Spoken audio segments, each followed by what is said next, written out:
Hi, I am Alicia Gosha-Page, founder and CEO of JCole Advocacy, and more importantly, the mother of Jasmine and Coleman, two individuals that so happen to be on the autism spectrum.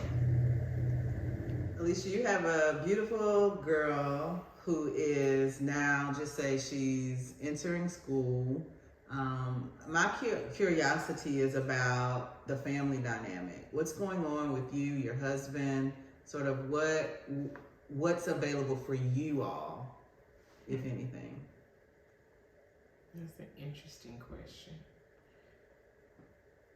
And interesting in the sense that back then, when she's 5, a lot of the focus is now on her.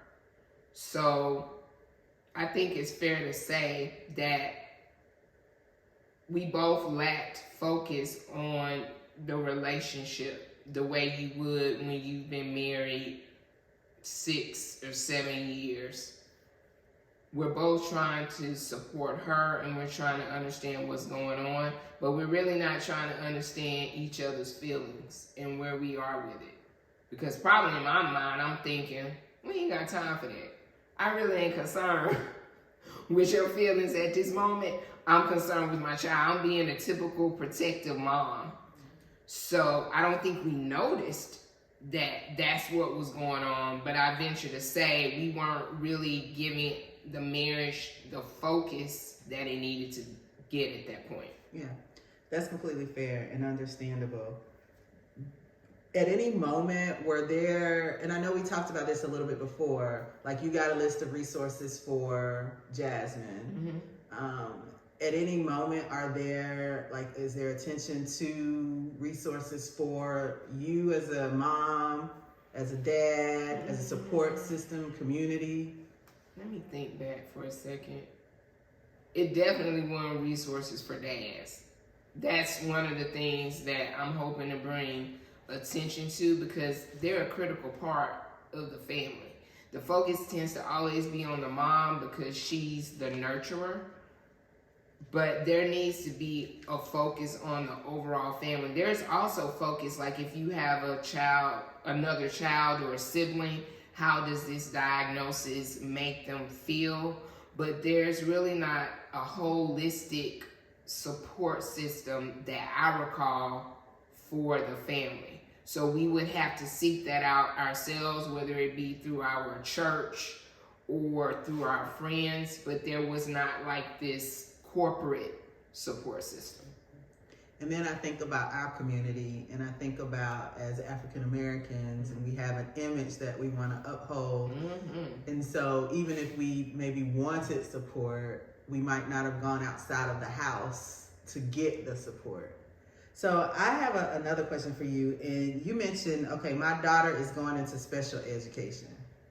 One of the things that I admired the most about you when I met you was that you never hid your kid at the time, Jasmine. Mm-hmm. Birthday parties, I don't know, skate, whatever it was, Jasmine and you and Cedric were always there. Mm-hmm. How did you get to that point? Because I feel like a lot of families don't do that. Well, I'll tell you, like, for example, when I think back to being at Bethany's birthday party with Jasmine, it's really stressful.